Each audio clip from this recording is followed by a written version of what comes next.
नमस्ते मित्रांनो, ठरलं तर मग या मालिकेच्या होणाऱ्या पुढील काही भागांमध्ये आपल्याला फार मोठा ट्विस्ट पाहायला मिळणार आहे। तर मित्रांनो, येणाऱ्या 20 जूनच्या भागामध्ये आपण असे पाहणार आहोत की वटपौर्णिमेच्या दिवशी सायलीच्या रूपावर अर्जुन चांगलाच फिदा झालेला असतो आणि ज्यावेळेस सायली 7 फेरे घ्यायला जाते त्या क्षणी नेमका पाऊस येतो आणि पावसापासून वाचवण्यासाठी अर्जुन सायलीच्या डोक्यावर एक पान धरतो झाडाचं। त्यामुळे सायली आणि अर्जुन एकत्रच वटपौर्णिमा करताना आपल्याला पाहायला मिळतात।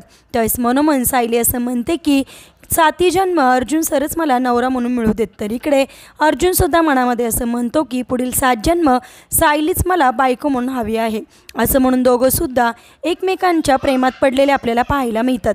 त्यानंतर मालिकेमध्ये आपल्याला असं पाहायला मिळणार आहे की आता अर्जुन हा सुखरूपपणे मधुभाऊंना बाहेर काढणार आणि मधुभाऊंची सुटका झाल्यानंतर साक्षी जेलमध्ये जाणार आणि त्यानंतर सायली आणि अर्जुन दोघंसुद्धा एकमेकांचं प्रेम व्यक्त करणार आणि दोघांचं सुद्धा आपल्याला दणक्यात लग्न झालेलं पाहायला मिळणार। थोडक्यात मधुभाऊंची सुटका होताच आपल्याला सायली आणि अर्जुनचं धुमधडाक्यात लग्न होताना आपण पाहणार आहोत। एपिसोड कसा वाटला कमेंट करून नक्की सांगा आणि असेच मालिकेच्या पुढील अपडेट्ससाठी चॅनलला सबस्क्राईब करा।